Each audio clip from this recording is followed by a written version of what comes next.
Welcome to A Woman's Brew, where women talk about beer. Today, we determine if this milk stout is utterly overrated or perfect for a beer bucket list. I'm Joanne, and this is Tori. Hello, hello. And we're two beer-loving women on a mission to get more people drinking and talking about great beer. Come join us.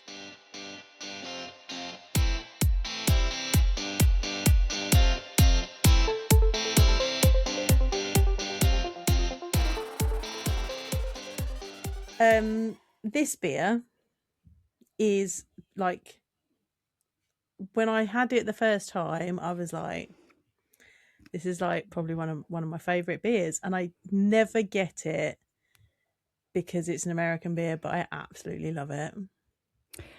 I feel like it's been around for a very long time, like a very long time. When I was looking at, like, longer than I even realized it had been around, because when I went to go look at the feedback for it, for the feedback portion of the episode, things were ranging back, like posts on Reddit were ranging back like 14 years ago. And I was like, oh God, like that is quite old. Yeah. I've definitely had it at least once. Maybe I haven't had it. Maybe I've just had the variation of it. I might have just had the variation of it.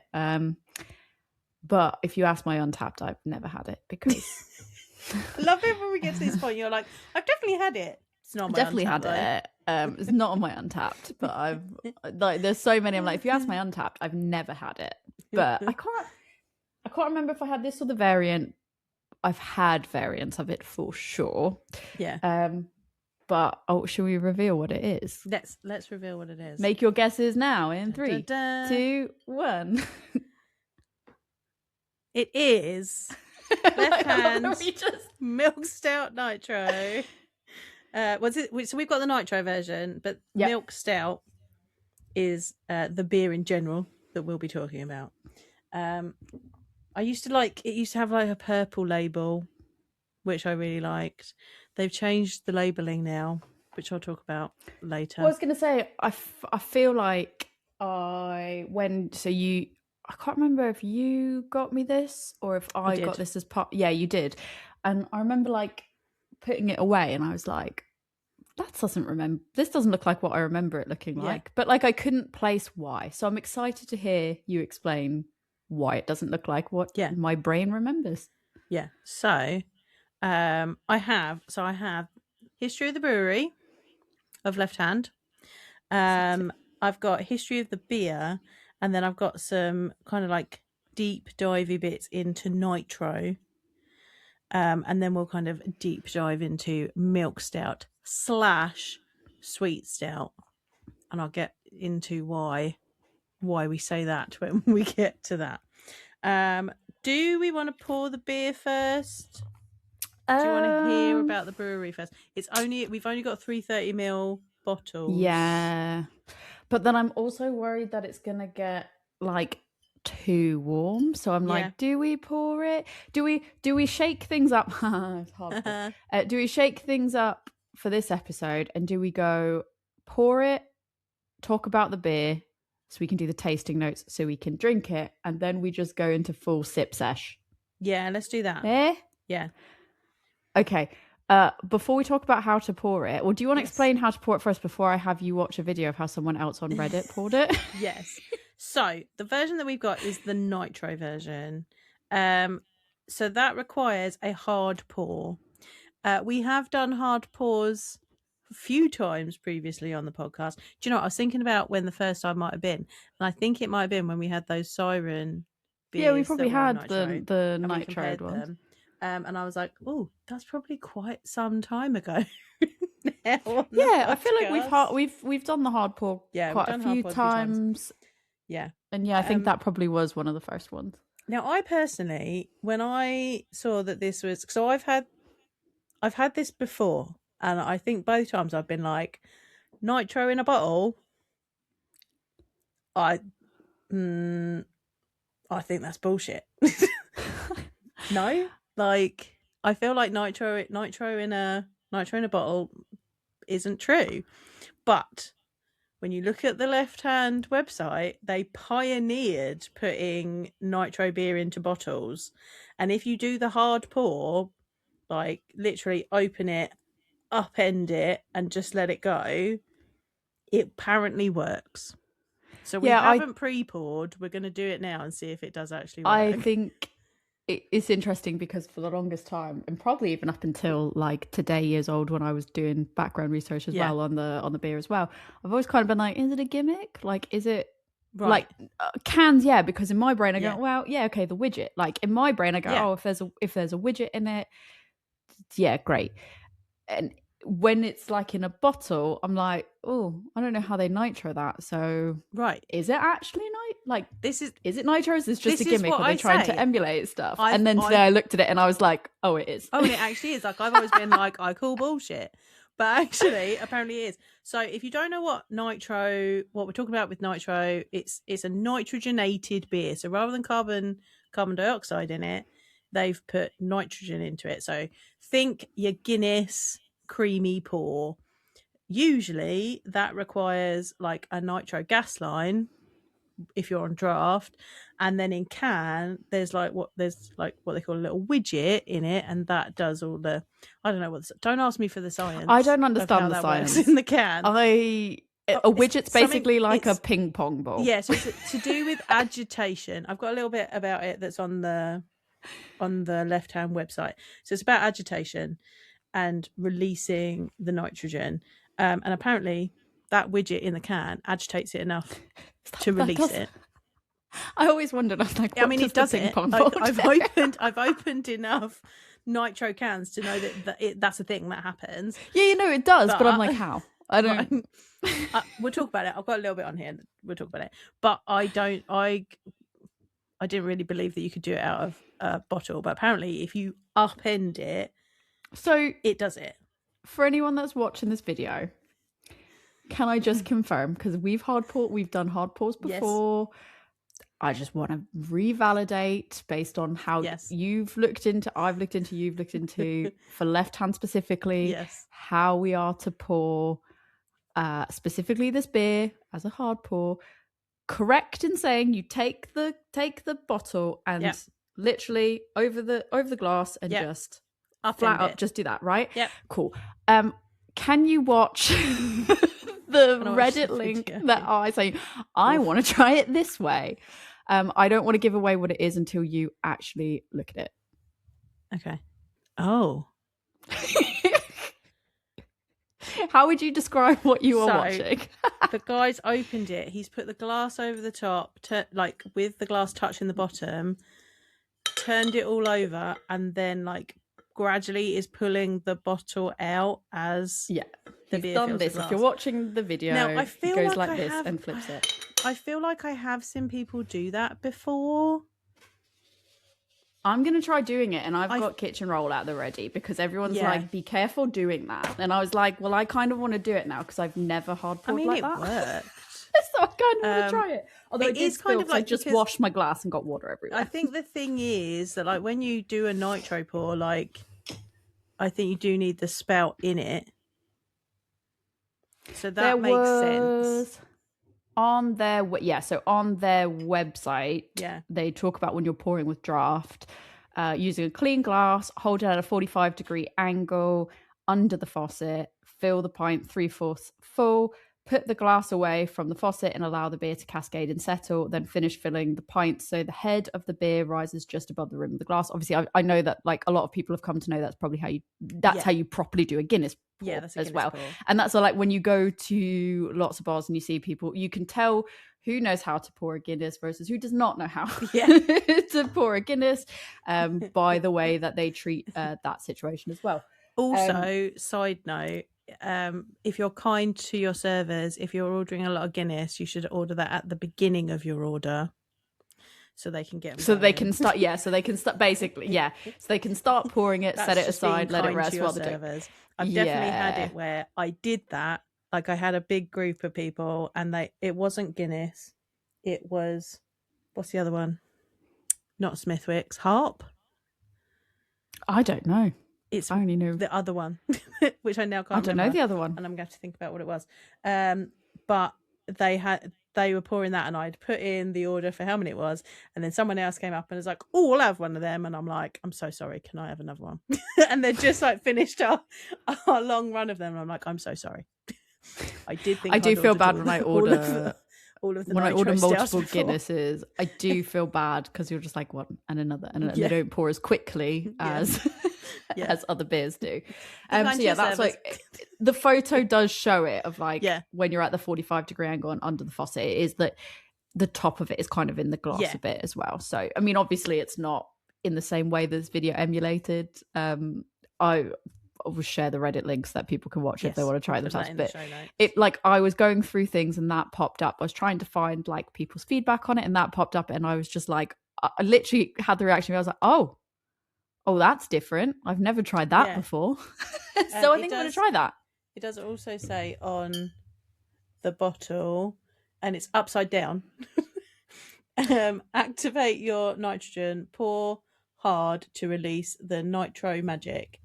Learn why at lefthandnitro.com. I didn't actually go to lefthandnitro.com, so I should probably go there. I've got it showing on the camera now, and I hazard a guess that that person on Reddit looked at that and decided, basically, if you're listening and not watching the video, it looks like the glass it's showing, it's written upside down, because similarly, a lot of companies do this where they'll write it upside down because it encourages you to flip it upside down.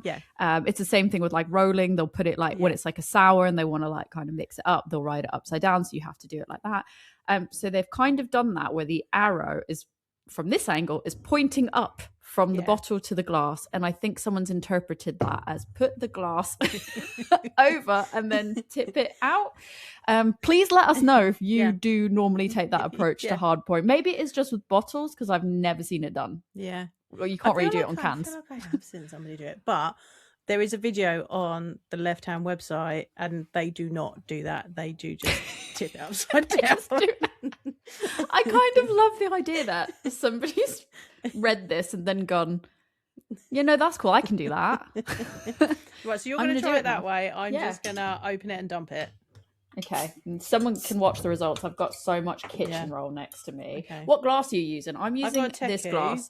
Oh yes, because it's like a Guinness glass. It's Guinness because glass. I thought I picked my most Guinnessy. So I haven't got a Guinness shaped glass. So apparently a teku will do. So I went with a teku. I'm going to put Are you ready? Ready? One, two, three, go. Oh no.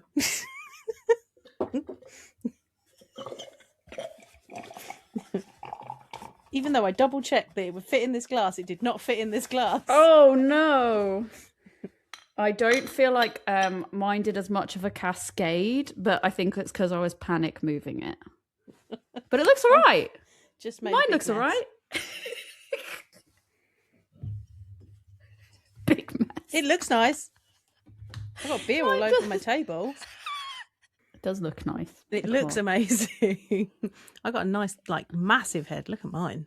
Yeah, mine started to die down a bit, but it's so tight. Like that. So this is the thing about a nitro, right? You get this creamy, tight head. So I take it back.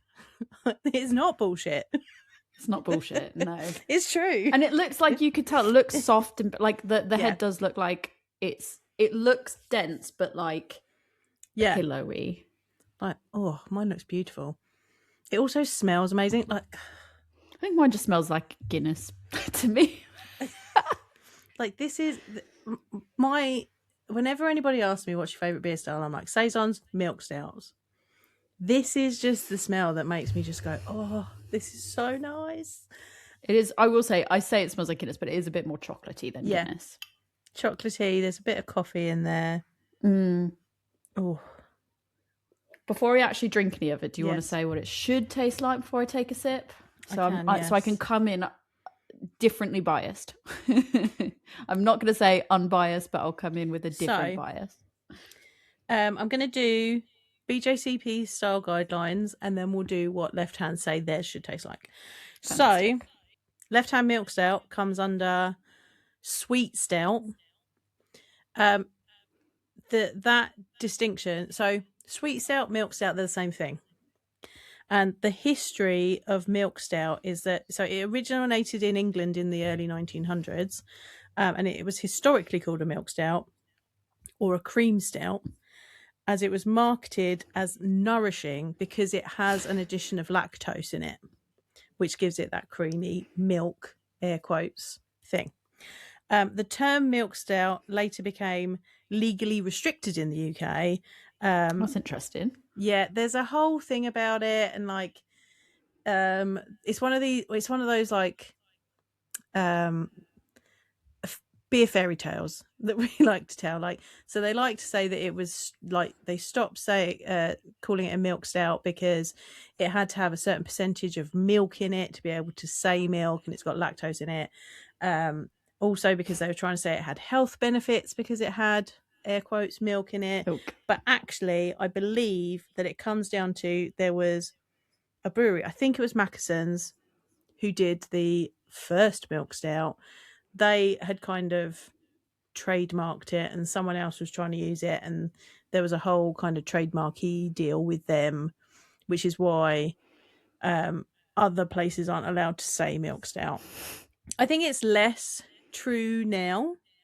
So they call it, so instead the style gets called, BJCP calls the style sweet stout rather than milk stout because of this definition. But a lot of people, including Left Hand, use the name milk stout. So Phelan knows.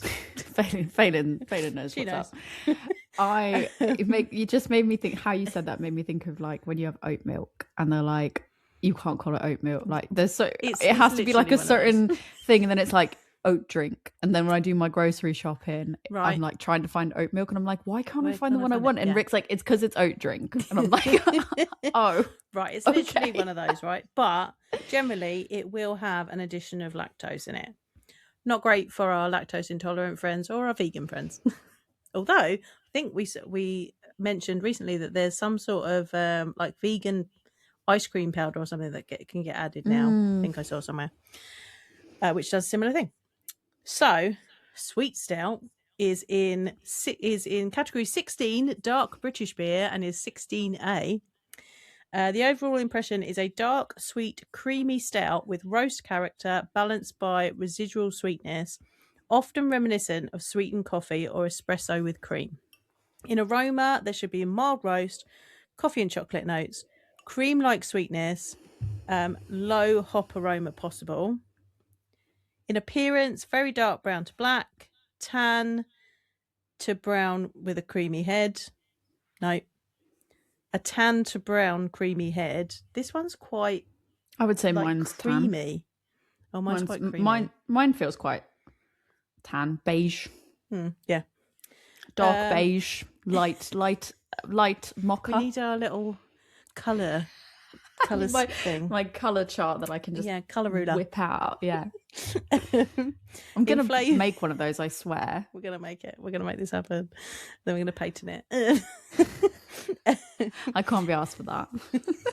Take the idea and just make it happen. I don't even care.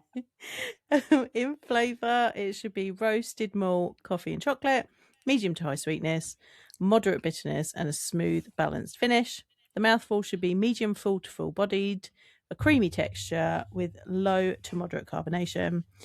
It should sit between 4 and 6% ABV. I noticed this one's 6%. Didn't realise this one was 6%. I knew that as I was doing the research that I was doing myself on it. And I was like, oh, 6%. I don't remember it being 6%, but sure. SRM 30 to 40, IBUs 20 to 40.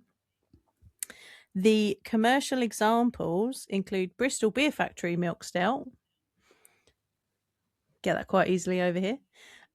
Firestone Walker's Nitro Merlin Milk Stout. Lancaster Milk Stout. I've not heard of that one. So I don't know. I don't think I've heard of that one. I don't think I've heard of that. Mackeson's Triple X Stout. Mackeson's Milk Stout. You can get that in home bargains. I don't think I've ever had it. Maybe that's the thing we've got to do. Yes, you have, because I think I sent you one. I don't know if I have had it. You should get one, because I always think of Mackeson's as the milk stout. Like, maybe that's what we've got to do, is we need to do a beer exchange one time where we each pick beers for the other person. That's like, you've never had that. Oh yeah, let's do Weird. that. That's and fun. Then listeners, do you want to hear that episode? Let us know. You can give me like the beers that you know are like traditional for you, and you're like, I can't believe you haven't had this, and I'll find ones from the US. Marston's Pearl Jet Stout. I thought that was an oyster stout, but I guess it's a milk stout. I've definitely had that. It's quite nice. And Left Hand Milk Stout is a commercial version of the style. I'd also like to chuck in there, it's not on that list, but also Milkshake by Wiper and True. One of my favourite milk stouts. That's literally my favourite milk stout. Also, ever. The non-alcoholic version is so good. I will drink any version of it. I don't care. It's not about the alcohol percentage. It's fully about the taste. And it tastes like it tastes like a milkshake. Like it is chocolatey milkshake. And it's beautiful. And I love it. And I'll have it every time. It's not like when you go to beer festivals, you go to places and they've got it on. It's not like I go, oh, I've had that before, I don't want it. I'm like, oh, I've had that before and I love it and I want it again. Yeah, it's so good. I've had the cask version, is also delightful. I think I've had cask, keg, nitro, can. Yeah, I think I've had all of it. So good. Non-alcoholic. As we were talking about earlier, what kind of glassware you should have it in. Now, Left Hand says that you should use a stout glass. And I was like, what's a stout glass? Did you look on the website of what? So they worked with... Yes. I'll let you tell it. So they worked with Rastall to design one, but basically it's a Guinness glass. And I was like, okay. Sure, why not?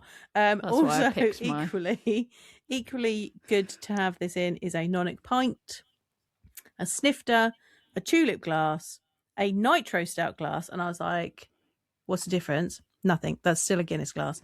And it said I could put it in a teku. I checked the size of my teku. Apparently it wasn't as big as I thought it was. That makes me think of the closet beer. Thine cup has runneth over. My cup runneth over. It actually did, which is what I was scared about, and I knew I should have gone for a bigger glass. Your cup did runneth over. Ideal serving temperature is 10 to 13 degrees Celsius. This is what Left Hand recommends. 10 to 13 degrees Celsius, which is 50 to 55 degrees Fahrenheit. And that is a slightly warmer temperature than you would normally drink craft beers at, but it helps to highlight the chocolate and coffee aromas, the creamy lactose sweetness, and the roasted malt complexity. If you've got it too cold, as we've often talked about, it kind of dulls your sense of taste, and then you don't get all that lovely complexity. So that is sweet stout. So Left Hand describe their milk stout as having signature flavours of milk chocolate, fresh coffee, and caramelised sugar. Love the flaves. Mm-hmm. These are like some of my favourite flaves. These are our favourite flaves, right? So I think we need to get chuck into cinnamon in it, and that's the only way to make it better. All right, ready? Cheers. Cheers.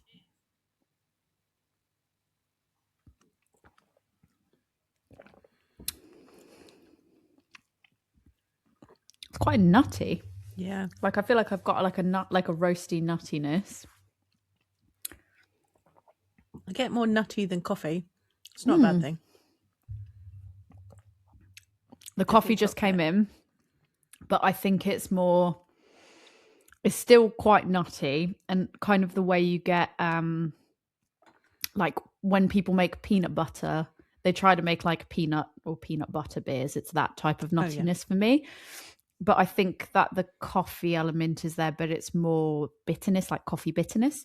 Yes. And I think for me, it's more lingering coffee bitterness. It's not like immediately in the taste. It's in that, like right now, as we're talking and it's lingering in my mouth a bit, I'm getting that like same bitterness as I would have if I drank a coffee and I kind of sat there and had a conversation. It's like, that's what's lingering in my mouth. Mm.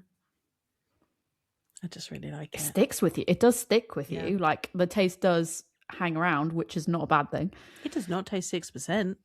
It doesn't taste 6%. And it tastes very like velvety creamy. Like I would say that it has a creamy taste to it. It's not a thin mouthfeel, but it's not as full of a mouthfeel as I potentially thought I was going to get, if that makes sense. Like I kind of thought it maybe would be like even slightly more, but it's not, because it's almost like just a dreamy little cloud. So it's like more of a mouthfeel, but it's really hard to put into words because it's not thin. It's not watery thin or anything like that, but it's fluffy. Like that's pillowy. Yeah, pillowy. Yeah, it's beautiful. Like I could just sit very comfortably and sip on it. Like I feel like I'd get through it very quickly. Right, it's beautiful. Like I've got sticking to the glass. It still looks beautiful. I reckon I could like drink that far too quickly. Yeah, for and sure. Just be very happy about it. The more you drink it as well, the more the coffiness, the coffee element just like sits there. But it is, I do think it's like nut forward. The nutty element is what screams at you, and then it kind of goes into that bitter coffee taste with like maybe a little bit of chocolate. I think the chocolate for me comes more across in the aroma than it does in the taste. I don't know. I think I get some in the body, but different palates and all that. But I just really like it. I think for me it hits more on the nose, and it's more the nutty coffee roasty. But I'm enjoying it. I'm even wearing my stout necklace. I forgot to say I'm wearing my stout necklace today. Just excited. I love it. I think it's going to go down far too quickly. That's why I'm going to try to be responsible and just. I don't think it's fair that it's only in a 330ml bottle, and I chuck some of it over my desk. I can't believe that happened. That's a crime. And I actually had kitchen rolls out the ready today. Yeah. I mean, I had kitchen roll there, but I was not expecting to need to use it. I feel like that's the clip we got to put out there, as us pouring it and then you going, oh no, oh no. Oh, fantastic. All right. History of Left Hand? Yeah, let's do it. So, Left Hand Brewing Company was founded in 1993. In Longmont, Colorado, by Eric Wallace and Dick Dorr.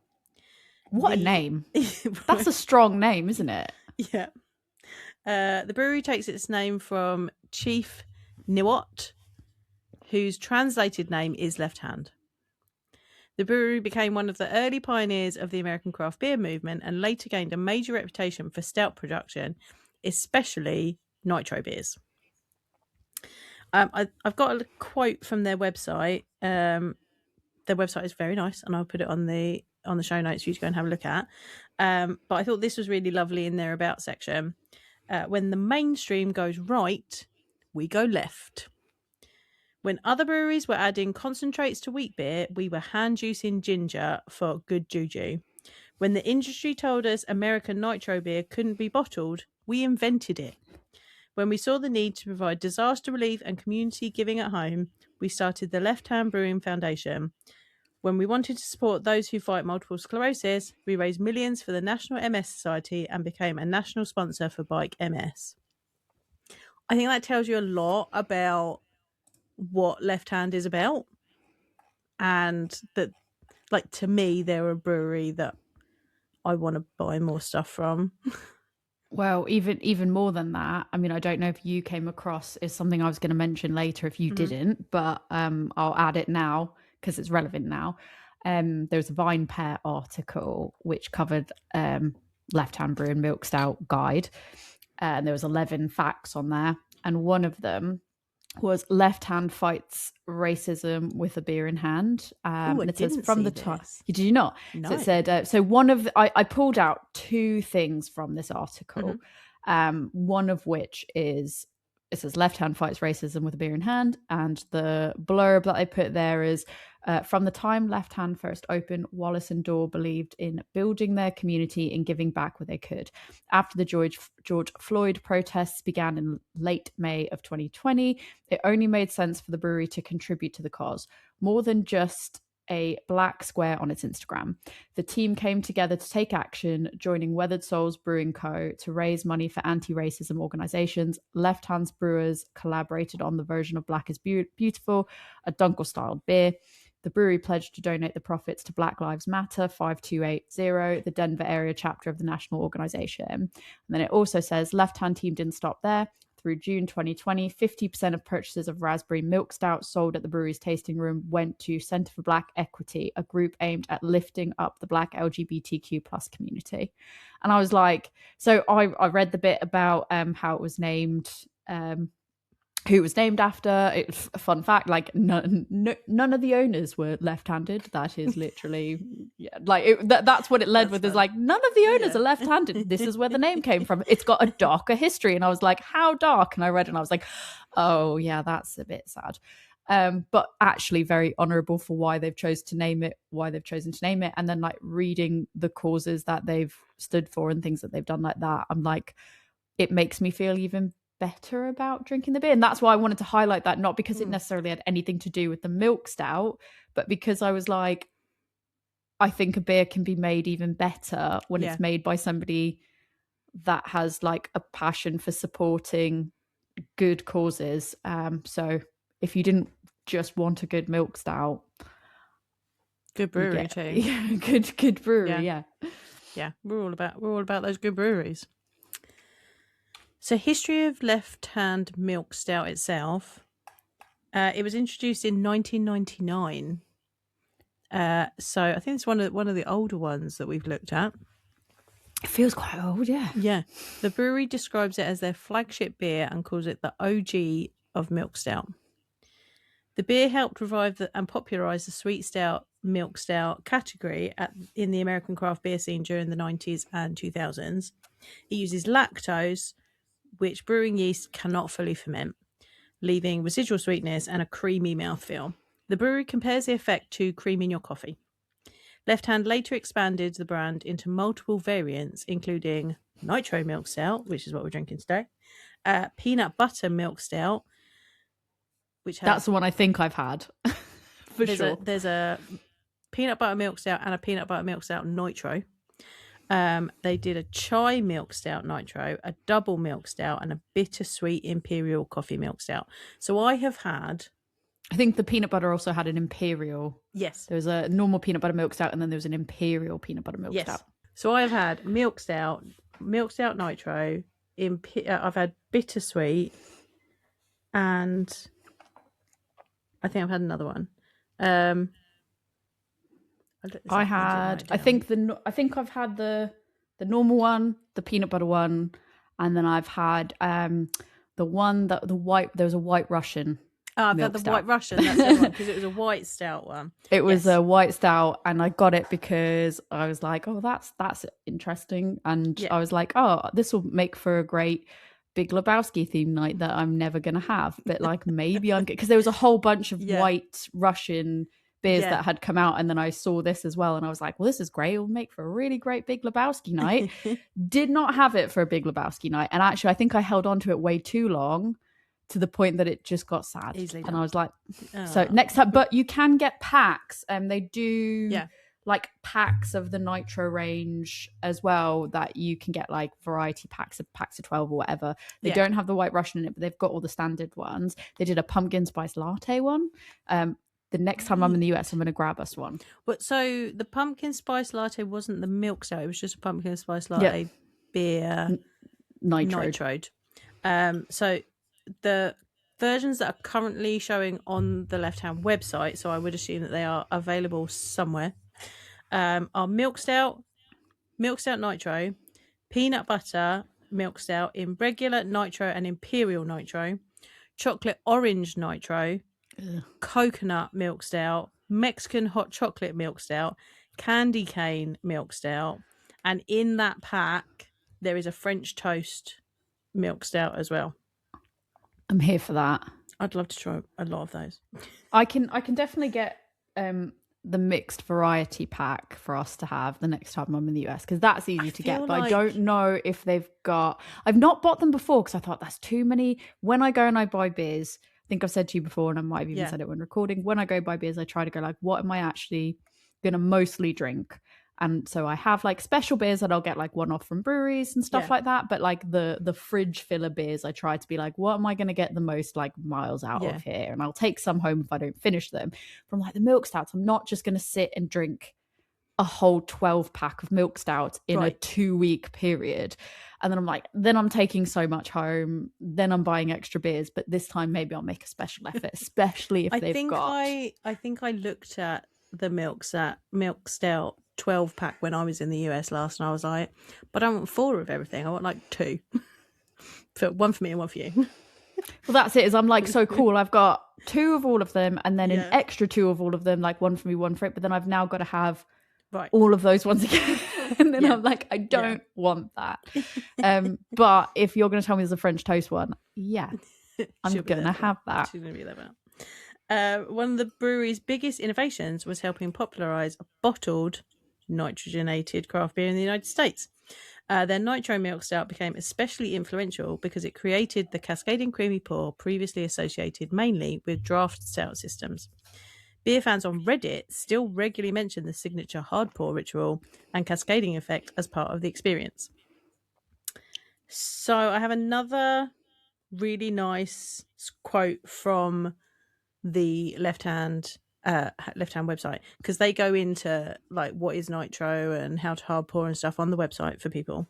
And on their nitro page, I thought this summed up what is nitro for people quite nicely. So on the page is titled the innovation of nitro, and they say, let's be honest, beer is nearly perfect already, so why go nitro? Nitrogen in beer has a big impact on mouthfeel, and as a result, it shapes our overall flavour perception. Nitrogen has minimal solubility, forming lots of tiny bubbles in your glass, with only one place to go: up. When the beer is dispensed, a cascade of these tiny nitrogen bubbles unleashes, gliding upwards to reveal the body and build a thick, tight head. The outcome is a nitro beer that is lightly carbonated with a creamy texture and smoother flavour profile, in contrast to a CO2 beer that has a more prickly carbonation and overt flavour. With Milk Stout Nitro, the silky mouthfeel and creaminess of a nitrogenated beer is a great canvas for the mocha roast and milk chocolate notes of our sweet stout. Nitro beer is a great exercise in how changing one parameter can affect the whole beer. I do find So I that thought really that was interesting about the like depending on what you're using. If you're using CO2 versus nitrogen, it like just the same. You can brew the beer the same way, but depending on which gas you use, it completely kind of changes those flavors. And I found that really interesting. But there's another thought-provoking thing. The only other thing that I wrote down from this Vine Pair article, when they're talking about the hard pour and everything else, what's interesting to think about is that they were like responsible for the hard pouring. That they are what, like, I never knew this and I never even thought about it, but like you could say that they are like, this Vine Pair article says Left Hand set about teaching beer drinkers about the hard pour, a technique of pouring beer from bottle fully perpendicular over a glass to activate the nitrogen. Yeah. And like genuinely don't think that I've ever contributed that to Left Hand. Like I've just kind of been like, we just always have hard poured. Like that's just always a thing we've had on these beers. And that was something that I found really interesting because it kind of fit in with that, like, well, if you have this type of gas, it's like this, if you have that type of gas, like that. And then the hard pour is required, and like just the science that goes into that as well. Like how much do you think they had to like trial and error it before they got it right? So it says that, so they said in 2011, Left Hand introduced Milk Stout Nitro at the Great American Beer Festival. They claim to be the first craft brewery to master the science of bottling nitrogen beer without a widget. And then they didn't just put Milk Stout on Nitro. They also did other styles at the time. So Sawtooth is a red ale and Wake Up Dead is an imperial stout. And they were the first expansions of the Nitro range. They have done various different ones over time, but what was currently on the website was a pumpkin spice latte, a berry blonde ale, and a berry blonde ale called Flamingo Dreams. I want to try that. I saw that and I was like, that's really interesting. And then I was like, I'm interested from the name. And then I read the start because I saw the can art and I saw the name and I went, well, that's interesting. You've got my attention. And then read it and I was like, I'm more interested now. And then there's a frequently asked questions on their website. And one of the frequently asked questions is, why do I need to pour hard from the bottle? So they say, in 2011, we debuted Milk Stout Nitro in the bottle without the use of a widget. A widget is what is traditionally used to agitate the nitrogen, hence nitro, that is in your brew. In order to get our signature super smooth nitro mouthfeel, gotta get your mouth around that, just right, we took years to perfect a method of packaging nitrogenated beer without a widget. Nitrogen is put in your bottle in a liquid state and needs agitation to get into the gaseous state, which creates lots of creamy type bubbles. Removing the widget means we need a new agitator. Enter you. Our nitro bottles require being inverted and hard poured in a glass. Then there's a video that they share for a demonstration. It is not like the one that Tori showed us. No. It is like how I did it, but they don't spill everywhere. It's like yours, but cleaner, but and not like mine, but the end result was like mine. It means if you drink our beer directly from the bottle or pour it at a 45-degree angle into a glass, the nitrogen doesn't get the chance to work its magic. It's still liquid and not forming bubbles. As a result, you won't get that super smooth overall mouthfeel. So go ahead, be aggressive and pour hard. I appreciate that. Thank you. I will be aggressive. I mean, if you look at this as well, it's still, look at that. The head is still on mine a bit as well. That's fantastic. So then, on top of that, in 2017, Left Hand made the first ever US production run of a US made nitrogen widget can. They still recommend that you always drink out of the glass, whether you're taking it out of the can or the bottle. But having it in a can means that you can drink it directly from the can. You don't need to pour it out because the widget, you can drink it from the can because it's got the widget in it. So that activates the nitrogen. Does anybody actually do that though? I don't know. People like drink straight out of a Guinness can, right? So, I mean, what if you're camping and you haven't got a glass? I know your aversion to it. What do you mean if you're camping and you don't have a glass? Some people might not have a glass. Of course you have a glass. What if you're, I don't know, cycling somewhere and you take it with you and you haven't got a glass? If I'm cycling somewhere and I've gone through the effort to pack a beer, I've probably packed some type of glass. Even some if people it's plastic. don't, Tori. Some people are going to drink out of the can. By having the can, they say that allows for greater drinking versatility. I know that people do drink out of cans. I'm not saying like who drinks out of a can full stop. But like I think I more rarely see people drinking stouts out of cans. And Guinness, because I think half the fun of the Guinness is you like pour it out and you get the fun nice is seeing the pour, cascading effect. And people drink Guinness out of cans. Yeah.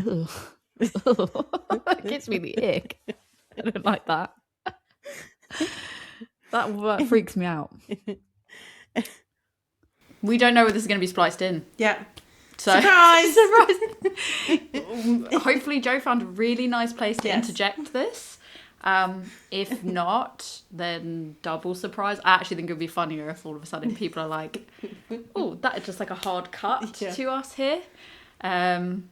This was not planned, or else we probably would have planned for it better when we recorded the episode. But do you want to say what we are? Because no one can really see. They can partially see like for those not watching the video, Tori and I are in the same place. We are in person. And we are. You are listening to the Left Hand Brew Co. Milk Stout episode of our Bucket List Beer series. Beers. Brew. And we talked about the different variants that there are. And I happened to get hold of the peanut butter Milk Stout Nitro, but I only got one.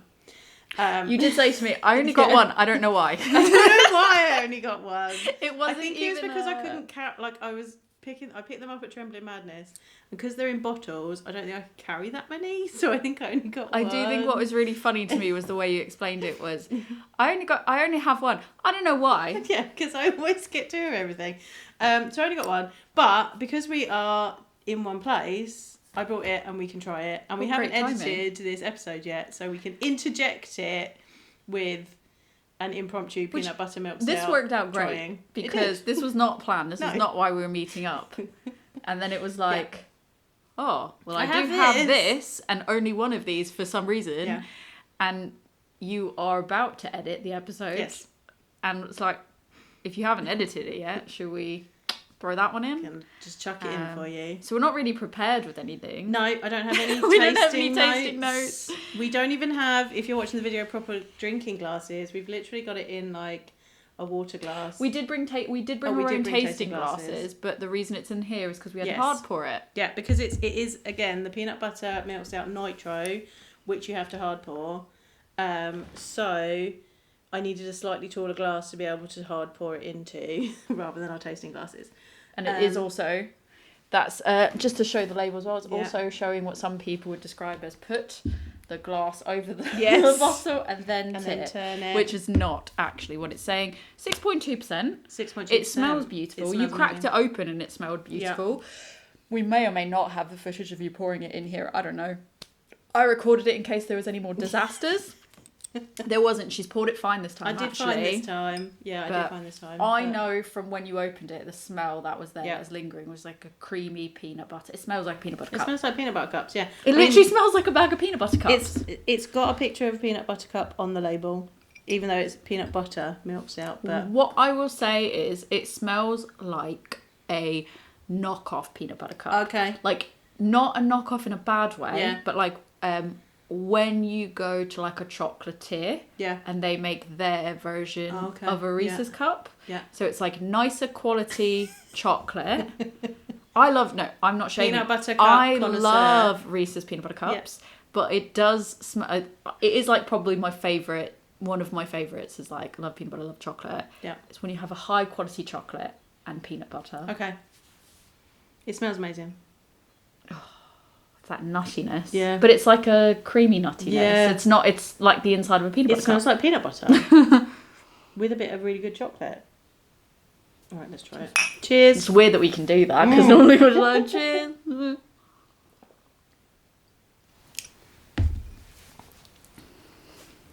want to give it a few tastes before I comment. It's very smooth.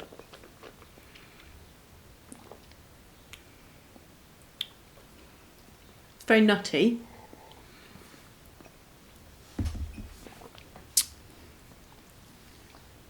I'm going to say something. Oh, here we go. It smells better than it tastes. It does smell better. Right, no, to be fair... I want to address the elephant in the room. It smells nicer than it. But it doesn't taste bad. It just smells a lot sweeter. It doesn't taste as sweet as it smells. To be fair, it's out of date. Oh, okay, fine. Yeah. I'll take that. How far out of date are we? A fair bit. So this has only got packaged on. So it was packaged on the 4th of February 2025. So it probably went out. So fine, fine. I mean, it's a stout. Milk and it's stout, been in my fridge the whole time. Yeah, milk stouts don't last as well. So I would say it would probably, its best fall was probably the 4th of February 2026. And we are in the summer. So it's a couple of months out of date. Yeah, a few months. We wouldn't say like a year out of date. No. I think. Less than 6 months out of date. Yeah, less than 6 months out of date. I mean, okay, with not that... at its freshest. Let me reevaluate then, because it does smell sweeter and the smell was, like, the aroma was one that I'd want for a candle, because it smells that good. That's, like, I feel like how I measure things now, is like, is the aroma something that I'd want for a candle? Like, I love this measurement. Can we build, like, an actual measurement scale? Like, what, would you want it as a candle? Would you want it as a... I don't know what else. Yeah, like a wax melt. I feel like same. Same. We'll have to think about it. We'll have to like revisit that. But here's the things I would want it as, and one of them is definitely a candle. But I think like when I taste it, it's not as sweet as it smells. But there's a real like roasted nut. Like I feel like there's a lingering roasted nut taste to it. The chocolate's a little bit more bitter, which maybe that's because the date as well. Yeah. Maybe it's not the chocolate's not hitting in the same way, but it's very smooth, very drinkable, quite velvety. I guess that's the nitro. Yeah. It's just I'd like a fresh version.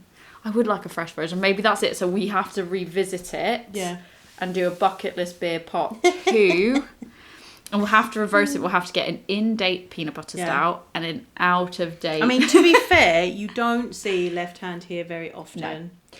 So... You probably... To be fair, you could have bought that. I might have bought it out of date. I might have even bought it I actually find that a lot of places where I buy some of where I have bought beers that have been imported that you don't see very often. Yeah. I've not checked the dates when I bought them because I've been in a rush and I've gone, oh, I want that, and I grab it. Yeah.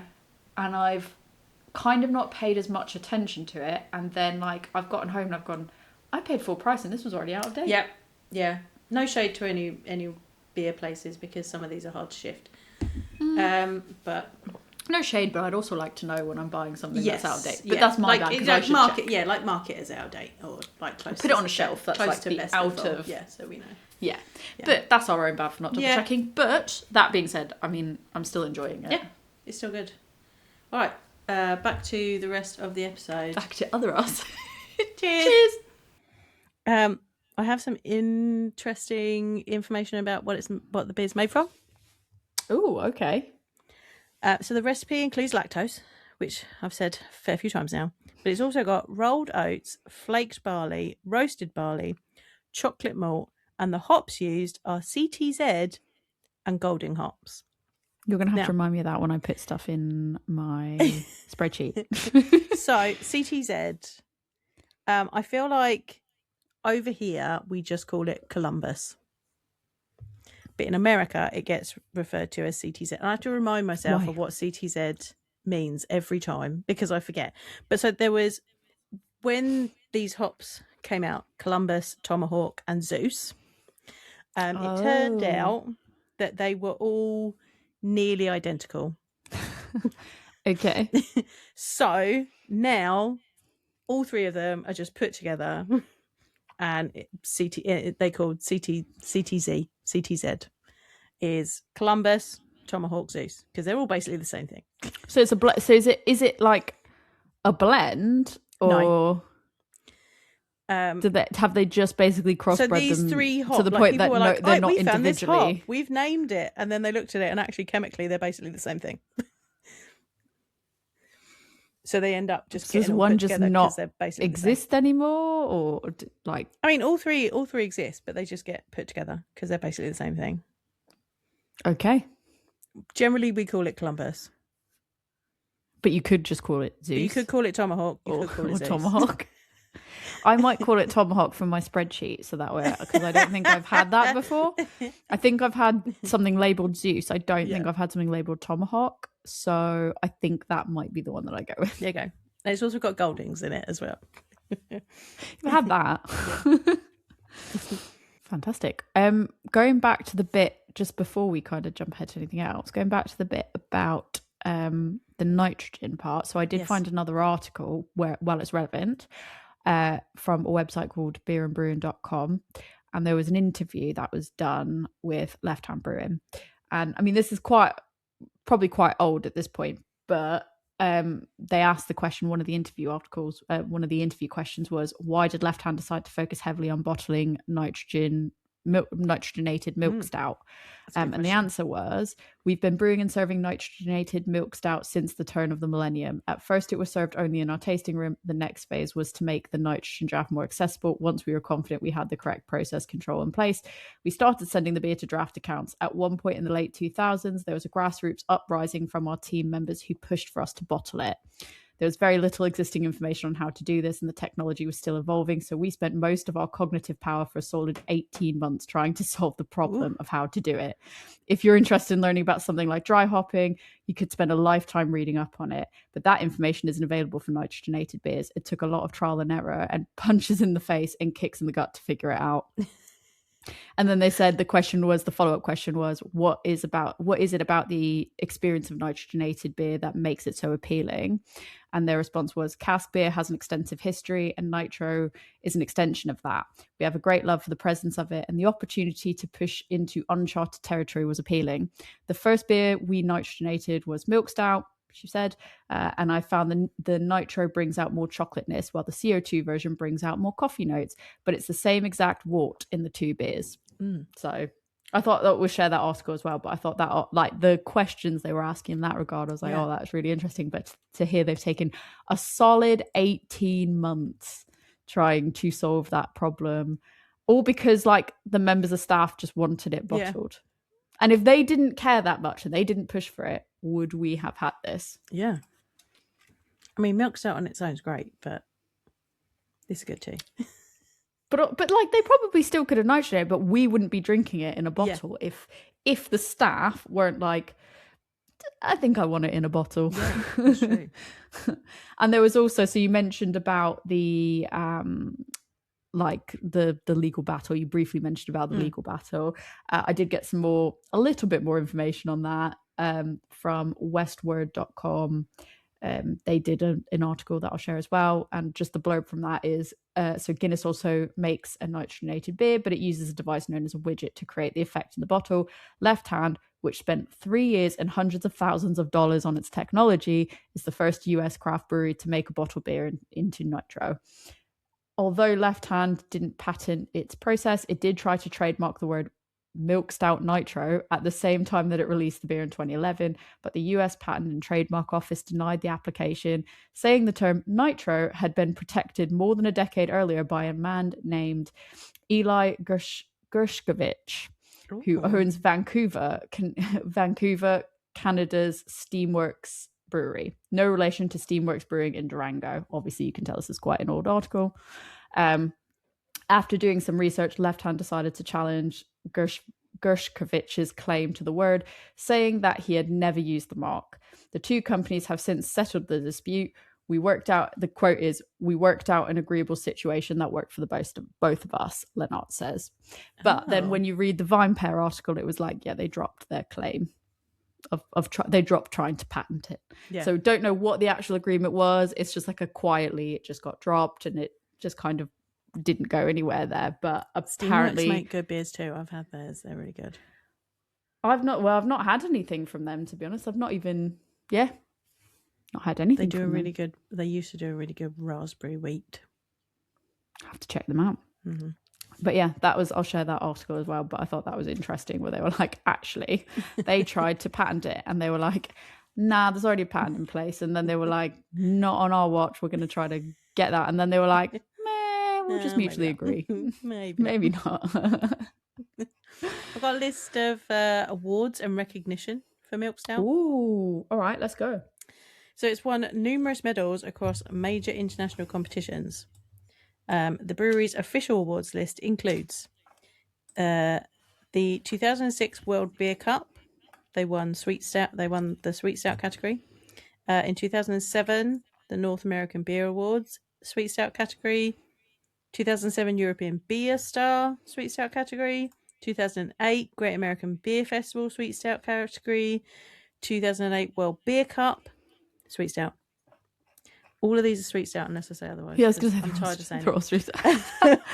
2009 European Beer Star again. 2013 the Great American Beer Festival Sweet or Cream Stout. The 2014. You had to specify that one because it might be cream. 2014 again Great American Beer Festival Sweet or Cream Stout. So that's 2 years in a row. 2015 the Brussels Beer Challenge Sweet/Milk Stout. In 2018, the Stockholm Beer and Whiskey Festival, they won Best Sweet Stout. Ooh. And in 2022, they got the Great American Beer Festival Oatmeal Stout category recognition for a related stout release. A related stout release? Interesting. A related stout release, it says. Well, I guess because it's under maybe they did maybe they didn't have the category. Oatmeal Stout. Or maybe they didn't have the category and then they went, well, maybe we'll just put it in there. I feel like Sweet Stout is a fairly standard one. But yeah, or maybe they changed the categories. Who knows? They changed all of these things. But it was fine. They won that. Lots of awards. In terms of where it's listed as the best books, I've only found it in one book that I've got. What about you? Did you have more than? I found it was in 1001 Beers to Try Before You Die.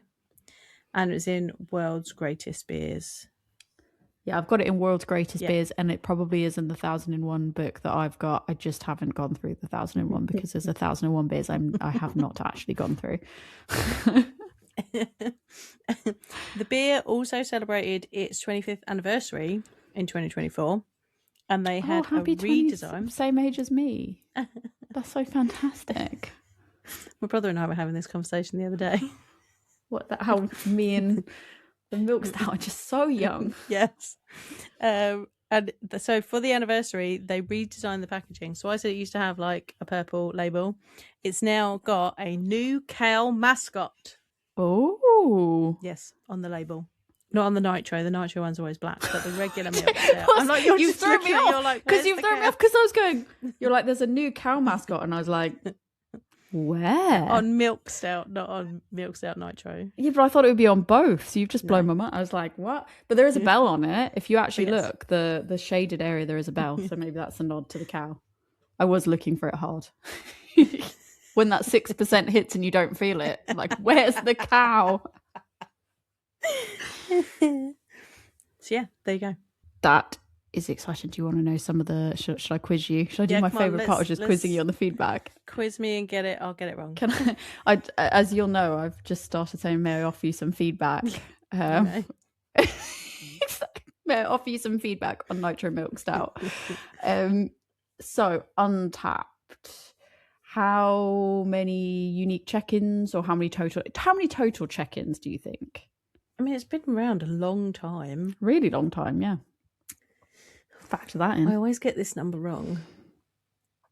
You'll either massively over-egg it or you'll massively under-egg it. Because you'll either go like, it's been around for a really long time and you'll be like so over, or you'll go, I don't know, what's a high number? I don't know, like 130,000. So, oh my god, you massively undershot it. Oh, did I? So total check-ins 657,872. I mean, so is this Milk Stout? Milk Stout Nitro. Oh, Milk Stout Nitro. Okay. Milk Stout Nitro. Okay. With that in mind, knowing that that's the number, do you want to guess how many unique check-ins? 650,000. 657,872 is the total. Unique, I reckon. Not counting today's when I check it in, because I've clearly never checked it in on Untappd before. Because it shows total unique monthly and it's red and it says 0. And I'm like, all right, judgy. I checked it in once, but I'm sure I've had it. Judgmental. 450,000. Close. 382,568. And you go on the monthly. I feel like you could drink this. I feel like you could have it as a solid monthly beer. 100,000. Accessible to you. Yeah. Well, no, that's can't be right. 10,000 monthly. Monthly? Yeah. 388. Christ alive. I'm so bad at this. I love you like 10,000, 100 bajillion. That's not a number. When knowing that I knew it was 388 and you were like 1,000 and then you were like, no, fuck it, 10,000. I was like, oh, yeah, no, 388. Final guess, out of 349,312 ratings, do you want to guess what the average rating is? 3.9. Yeah, 3.93. Oh, I'm so proud. Those numbers aren't your thing. No. The stars, that's your thing. So some of my favorite comments that I pulled from Untappd, I couldn't go back. Like, this is all just within 24 hours because I tried to load like beyond that and it was like, nah. One of them rated a 4 out of 5 and the comment was neutered by nitro would be better with CO2. Oh. And I'm guessing that's saying that they didn't like the nitro. Yeah. But I did like that they described it as neutered by nitro. It just made me laugh a bit. And I was like, you're right, that's a good one. Somebody else said, maybe just not my vibe today. It was better once it wasn't cold. And I was like, I'm gonna capture that because this brings it back to the comment that we say about Untappd, where it's like, he's having this at home. So this person has had it at home. They've given it 3.5 out of 5. And I'm like, it's a drinker's responsibility to consume it in the way that it should be consumed if you're going to rate it. The website makes it really clear what you should serve it at temperature wise. If you're there's the instructions on the bottle. I think most people do also, again, I don't want to say that everyone knows this across the board, No. but if you are knowledgeable enough to be, I want to say if you're knowledgeable enough to be rating it on Untappd, you're probably knowledgeable enough to know that stouts should be warmer in general. I don't think that's saying like, you know, when it warms up, it's better or more fuller tasting. I think that's something that probably most people know, but I wanted to highlight that because it does come down to, these are people that are it brings it back to that issue that we've talked about of like, these are people that are rating on Untappd, someone that's not drinking it in the way that it's supposed to be consumed, despite notes on the bottle, and then they're marking it down to 3.5 out of 5 stars because they're like, it didn't taste the way it should. And it's like, I didn't have it the way it should be drank, points down. I thought that was interesting. Yeah, I just thought it was interesting to remake the point about Untappd. And then the last one that I've got is, I don't know, I suppose taste change, but I remember this beer tasting a lot better, and that was a 3 out of 5, which then kind of brought me down that path of, so you've had this before, this beer's been around since 99, was it? 1999. What a year. 1999, what, like, do you think, sorry, my throwaway, I didn't expect my throwaway comment. That was very amusing. Outside of a mouthful of beer. I didn't think that was going to be the one that got you. But that brought me down to the point that I was like, when a beer's been around for so long and it hits that peak of popularity, like, can it sustain, or does it come to a point that it's like, I remember this being XYZ thing at XYZ point in time, I enjoyed it at this point in time. You have a romanticized idea in your head, and if you haven't had it for a long time, does that change?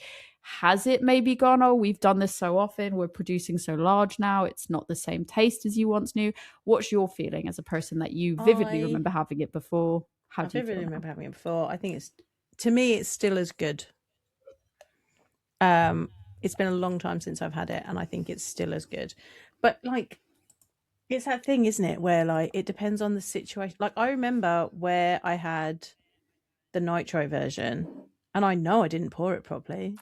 I can tell you now. I know I poured. There was a lot of comments where they were like, "Doesn't look like this. Doesn't look like that. Hasn't done this. Like, I probably didn't pour it right." And I was like, "Yeah, no, like, probably not." I didn't really I didn't know I had to hard pour it. I don't think at that point in time when I was drinking this, I don't think I knew what a hard pour was. So I'll have just poured it like a normal beer.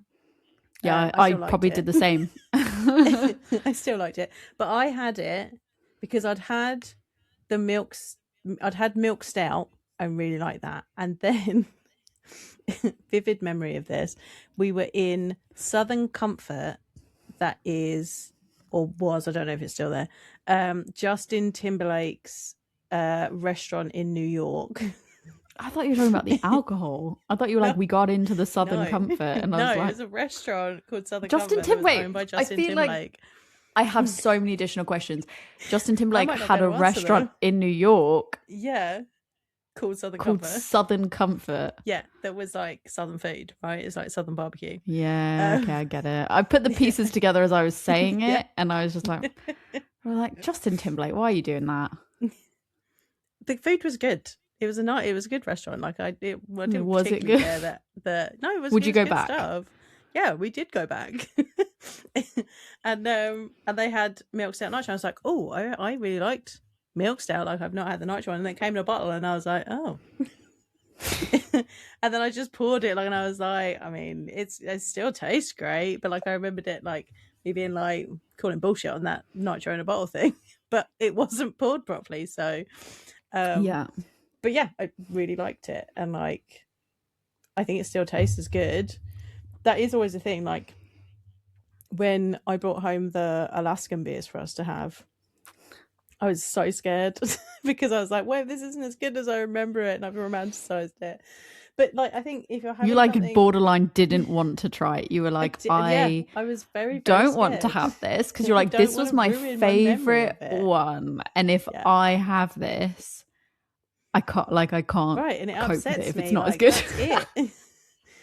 So, that was like the pressure of when we had the Sam Adams, and it was the one that had been made in Boston and the one that had been made over here in the UK, and I was like, what if I can't tell the difference? I can't tell what the if I can't difference? tell the difference? Right. What if I can't tell the difference? And I think I'm like, but it's different. Obviously, if you're drinking this time and time again, you know what you're expecting from it. And yeah, and like, you know, there are fluctuations in the ingredients, and there's, you know, changes, like they will tweak it to try and make it better or make it more efficient and blah blah blah. So there will be changes over time. I think if it's a radical change, then yeah, that can be detrimental. But I mean, sometimes your palate just changes. Well, that's it. Is a Right? lot of people Like, had commented as well. Like, I don't know if it's. What I will say Yeah. is this is the most normally when I'm seeing some of these beers, which what I would argue is a lot of the, and this is not like actual evidence. This is just gut feel and memory from when the amount of times that we've done this.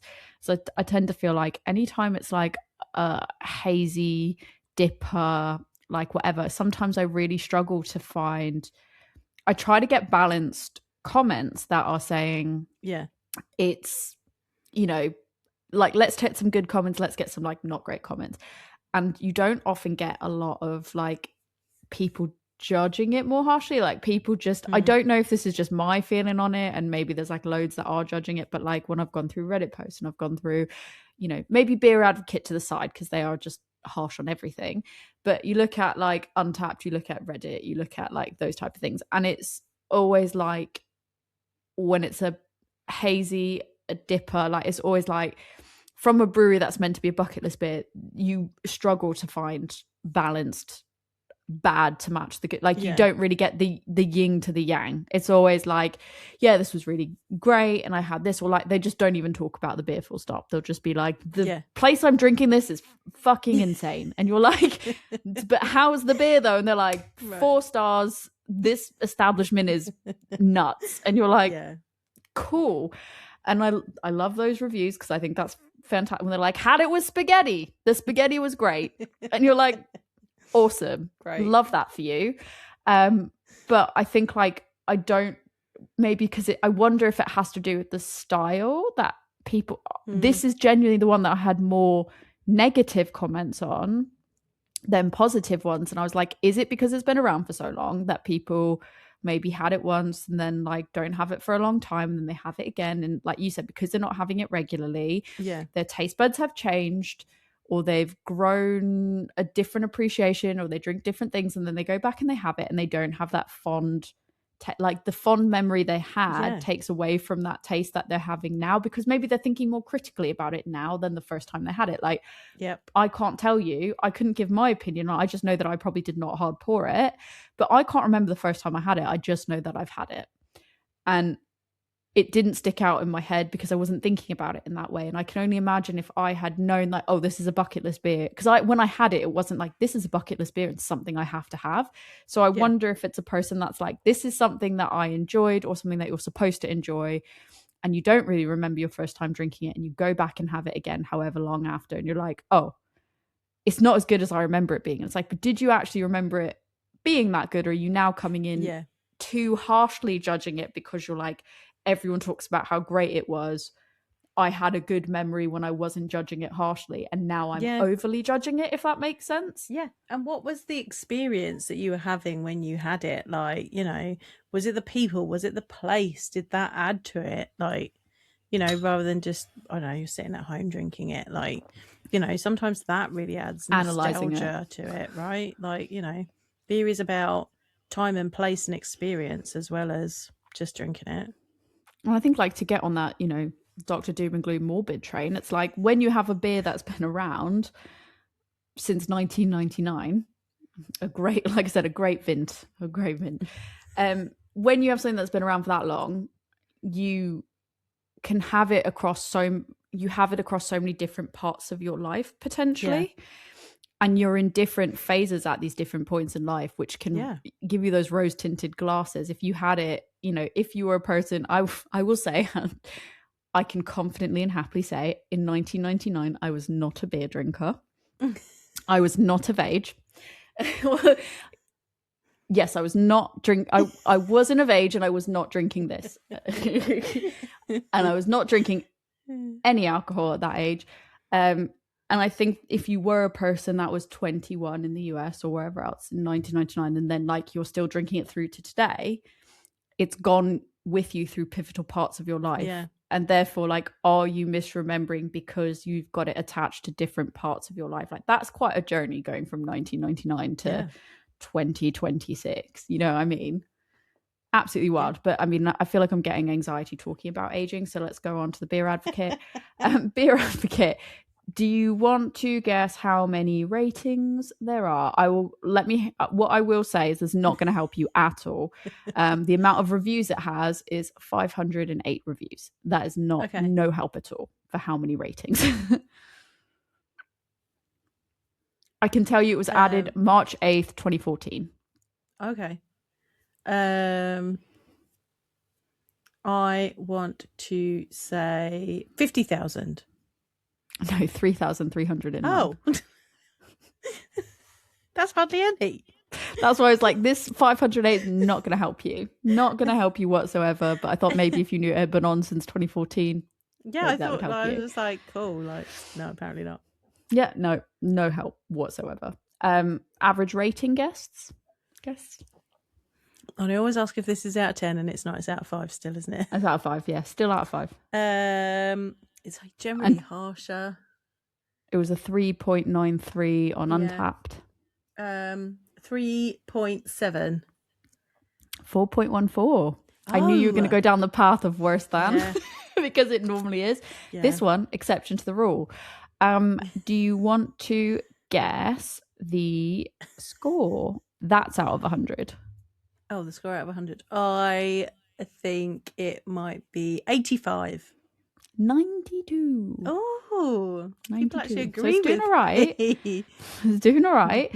Ranking wise, out of all the beers, it's number 5,565. Okay. But can you tell me, for the sweet/milk stout category, how it ranks?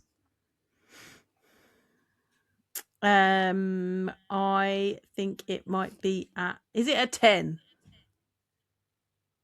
No. Oh. Not even close. 106. 106? 106. If you tell me... Shall we go? If you tell me that Hill Farmstead is ahead of it, I'm going to be super mad. I would piss myself if it was like, number 1, Hill Farmstead. Number 2, Hill Farmstead. No, but actually, you're going to find this really interesting. Who is in the top out of the top 10? Yes. I'm going to let you guess with the hint that, you know what? Fuck it. We're going to say out of 12 because that's the first, the amount that 12. Pops up on my screen naturally is out of 12. Out of the top 12. 1, 2, 3, 4, 5, 6, 7 out of 12 is this brewery. It is not Hill Farmstead. You are going to be like, what? And this is under the category sweet/milk stout. Sweet/milk Have a guess. stout. Yeah. 7 out of 12. Unless I've done the math wrong, which that could happen because I'm bad at math and I was counting on the spot. Is it Firestone Walker? No. I'll let you have one more guess just because I'm like, you're never going to get it. So let's just give you one more. Is it sweet/milk stout? I'm trying to think who I've seen. I wouldn't think that hard on it. Just who will you go? I can't believe that. That's what it Trillium. So close. Treehouse. Oh, for goodness sake, the other tea one. That's why I was like, oh, when you were like sweet/milk stout, I was like, don't think on it. Do not think on it. That. Literally, that was why my hint was like, who are you going to be surprised about? That's the category. So yeah, number 1, BDCS from Ozark Beer Co. Number 2, Hold On to Sunshine, Treehouse Brewing Company. Number 3, All That Is and All That Ever Will Be, Treehouse Brewing Company. Number 4, I Will Not Be Afraid, Treehouse Brewing Company. Number 5, Trickery, Hardywood Pot Craft Brewery. 6, Single Shot Vanilla Bean, Treehouse Brewing Company. Number 7, Kentucky Christmas Morning, Hardywood Pot Craft Brewing. Number 8, Barrel Aged Jones Dog, Pipeworks Brewing Co. Number 9, Moments of Clarity, Extra Maple, Treehouse Brewing Company. Number 10, Woke, Angry Chair Brewing. Number 11, Nervous Energy, Treehouse Brewing Company. And number 12, Absurdism, Treehouse Brewing Company. Oh my God. Number 14, Single Shot, also Treehouse Brewing Company. Not on my bingo card. Not on my big, like, Angry Chair on my bingo card all day. Yeah. Like, if you told me 7 out of 12 was Angry Chair, I'd be like, yeah. I didn't think about Hardywood, actually. I've had some of theirs, and theirs are good stuff. I don't think I've ever had any of theirs, so, like, that would never cross my mind. But I can tell you, that would, a brewery I've never heard of probably would cross my mind more than Treehouse. Yeah. To take the majority of the top 12 spots, top 14 spots. Yeah. On a sweet milk stout episode. Yeah. Like what? Yeah. Like what? Absolutely wild. That. I do have a stout from them, which might be one of the ones on the list. But it's Did you bring Single Shot? Have I had that? Yes. You got a Single Shot? Yeah. I might have, actually. Single Shot might have been a can, but I have like a 750 ml or maybe 375 ml sharing bottle of something. I can't remember what it is. That I got from them. That was like a really fancy stout as well, and I've been like waiting to have it. Love a fancy stout. But yeah, I mean, because you don't often just go, here's a sharing bottle of stout. Right. I probably should have that sooner rather than later, because it's probably not. Well, I should probably check what it is and hope it's not a milk stout. Some of the highlight comments for me on Beer Advocate was these ones. Obviously, they tend to be more technical. They're not as fun as Neutered by Nitro.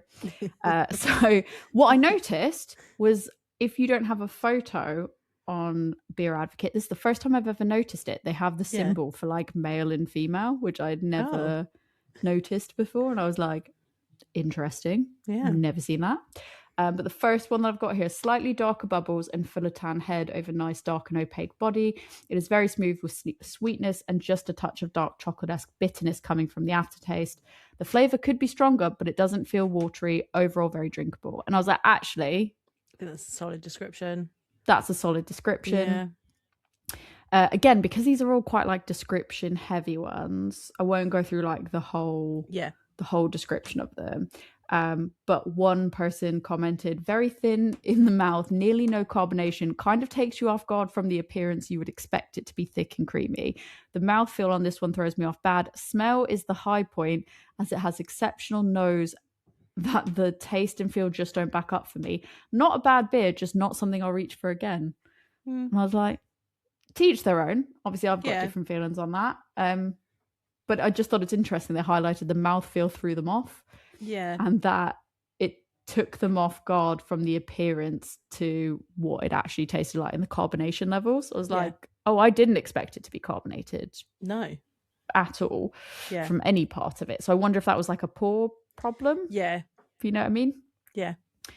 Another person said the pour was straight down the middle, and that produced a very nice 2-inch khaki, which is, I was like, that's an interesting way to describe a khaki colour head that coated the inside of the glass. On the way down, the taste is also simultaneously sweet and roasty. Not sure if I've ever experienced that before. So the sweet and roastiness, they've not experienced that before. I was like, interesting.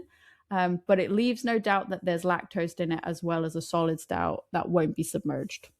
So I was like, that's fair. I agree with that. And then they said, overall, just really enjoyed it. Just don't plan on savouring it for extended period of time. Because it said further on that as well, it said, the feel is for a nitro smooth and creamy, which I think is the goal, but I drank it quite quickly. I think if I had taken my time, it'd have run into that flat effect, which, I mean, I took my time drinking this. I've only just finished a minute ago, and I don't think it ever turned flat for me. No, I don't think so. And we've had it open now for probably an hour. No, I didn't think that. One person's comment, the bottom of the overall was just yum, enjoyed it slowly on the porch. And I was like, you know that I like people's. They gave more description, but it was pretty to the point description, which matched. They did call out the taste. They thought they got a bit of smokiness in there. Okay. So I was like, I didn't get that, but fair enough. But I do like that they enjoyed it on the porch, so that's great. Love that. I got some comments from Reddit as well on some posts, so we can share that. But I thought I wanted to run this one by you because I thought this sounded interesting. One comment on Reddit said, "I do enjoy Nitro milk stouts as they remind me of my favorite Irish drink, the Irish Slammer, which is Guinness with a half shot of Baileys and a half shot of Jameson." Never had that. Never heard of it. Never had it. Yeah, that sounds yum. Do you think that would taste? Do you think it tastes like that? Do you think it reminds you of that taste? Yeah. Should we drink that? Should we try it? Baileys in Guinness, yes. Not sure about the Jamesons, but yes. But Baileys and Jameson in a Guinness. Yeah. I kind of want to try it. Never had it. Kind of want to try it. Interesting. One of the comments was, "I can only imagine how much better it would be if not that shitty nitro." And I'm like, well, there is one. It's called Milk Stout. Go drink and it. somebody commented, "Personally love nitro for certain beers, but just for the record, they have a CO2 milk stout." Yeah. And somebody followed up with, "Yes, in bottles." And it's like, and no. Yeah. And on draft. So I was like, if you can find it. So another person said, "I love Left Hand milk stout. I'd recommend to anyone who enjoys Guinness as a way to get into other kinds of stouts. It's one of the few beers where the mouthfeel is like a real component of it. I enjoy it too. So creamy and smooth, not too heavy." And I was like, yeah, that's a good one. That's a good comment. Someone said, "Absolutely love this stuff, and I'm glad it's quite readily available here in Ireland." So I thought I'd mention that because I like to all the Irish people. There you go. Clearly it's readily available. And this was only from 2 years ago. The other ones were from a year ago. It's like 2 years ago, probably still readily available. So I got ours from Trembling Madness, so they might still have some. Yeah, I think I've seen them most at Trembling Madness or Beer Merchants sometimes. But other than that, I've not seen them much anywhere else, to be honest. Somebody said, "Thought this was great beer. Stouts aren't my usual, but it really hits the spot." So I thought that would vouch for people that are like, "I don't know, I don't normally like stouts." Yeah. Other people do, so try it out. This one, I was like, we need to bring this back. Someone said, "Picked up a 6-pack today. I don't think I poured the first one properly, but it was damn good. I saw I had some vanilla ice cream, so I made myself a milk stout float with the second one, enjoying that while I watched the Spurs game." And I'm like, okay, so that's what we need to can't comment on the Spurs, but I would. Yeah. And I was like, well, this is why I should have been buying the 12-pack, because that's what I could be doing. It just made me think like we should be bringing back milk. Do you know what? Stout floats. We did it before. We should do it again. Yeah, I've been really enjoying the vanilla gelato from Lidl. That's got a caramel swirl through it, caramelized pecans in it. Oh, I bet that would be amazing with this. That would be amazing. So good. I will give you that. Let's do that. To finish out on the Reddit comments, this one's, I don't know why this made me chuckle. It's obscene, but it made me laugh. Someone said, "Haven't tried it yet, but have heard it's not great. 512 pecan porter served at BD Riley's in Austin, Texas is probably better. I believe they do a nitrogen pour. It's creamy as fuck." And then the person that was the original, and this is from 14 years ago. So this one was from a post that was from 14 years ago. So I was like, let's get an array of samples. Okay. The original poster on that commented saying, "That may be true, but I can drink this in my home naked." And I was like, that's fair. I was like, and then the response was quite so. Yeah. Like, if you want to be how do you argue with that? Naked drinking a milk stout, like, you do you. But you want to be in the nude, you be in the nude. Enjoy yourself. We're not judging. But I just love that it was like, I don't think, I've heard it's not great, but you could get this at this location. It's like, yeah, but I can drink this in the nude. And I'm like, can you imagine if we all qualified what we would and wouldn't have? Cause like, that would be great. Like, I know this isn't as good, but I could be in the nude. Yeah. I thought you'd appreciate that one, so I kept that one in at the end. I like that's that all of them. one. That's all my feedback. I liked it. That's good. So what we learned today is that they trademarked. They tried to trademark but didn't. Nitrogen. They worked out how to do it in bottles. We learned what it was. We learned that none of them are left-handed. It was named after a very important historical figure. That they are a good brewery and you can drink them in the nude, in your own home. Very worthy information for you. Tori, do you think this is worth the bucket list beer list? I'm of two minds.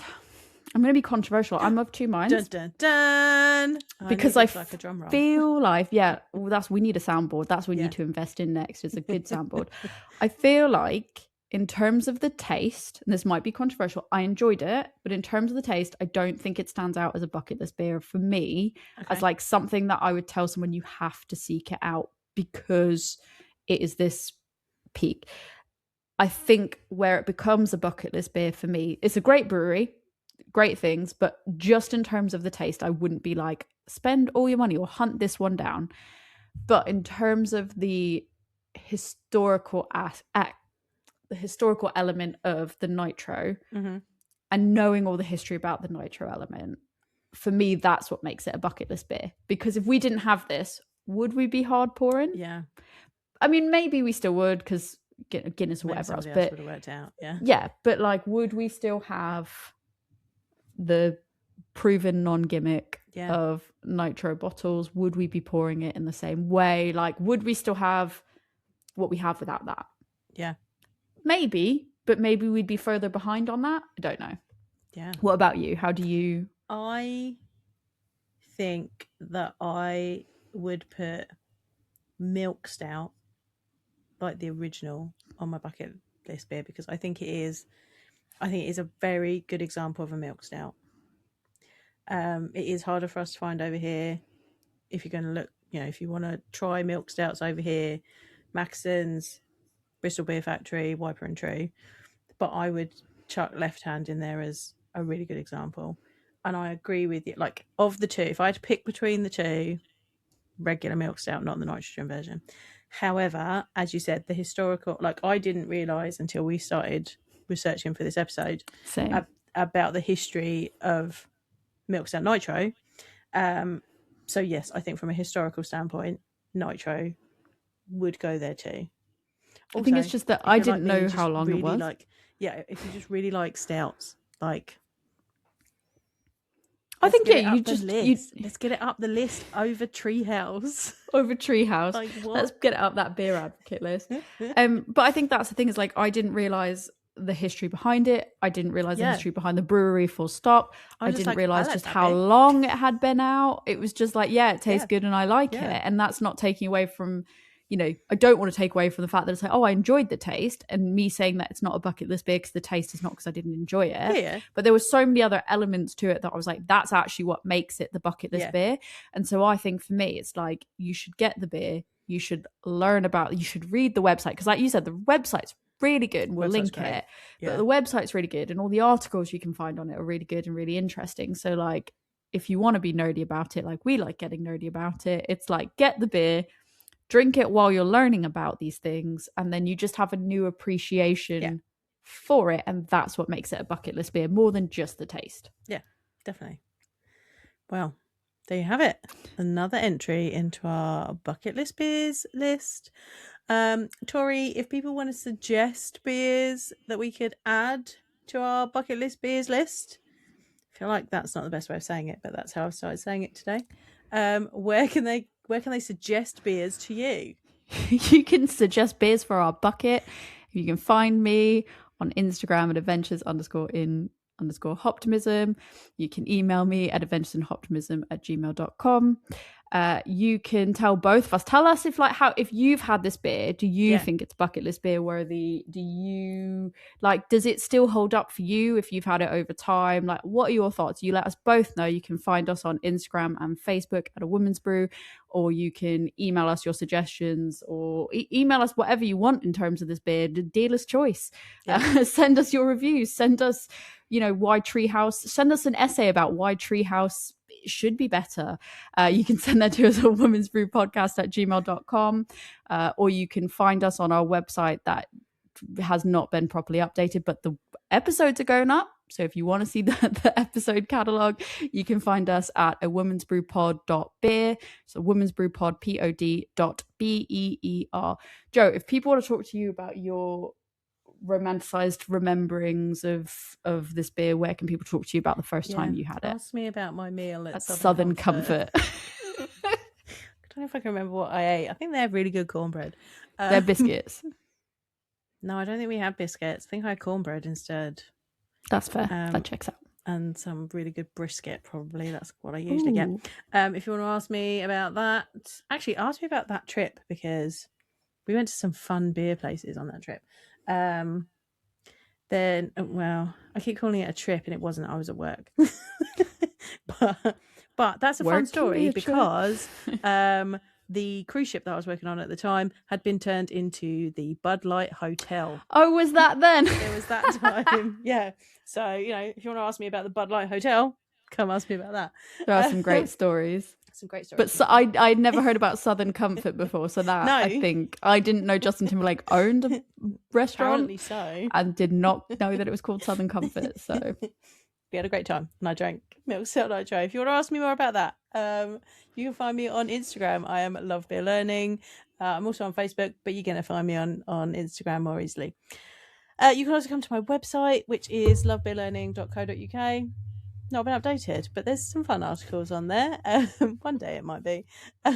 And you busy can girl, we're girl me. bossing hard. Right, we're girl bossing far too hard to update our websites. Or you can email me, lovebeerlearning@gmail.com. I've already drunk all of mine. Mine's gone. Oh no, I've got a little bit. I've got a little bit left. I got water. Cheers. Cheers.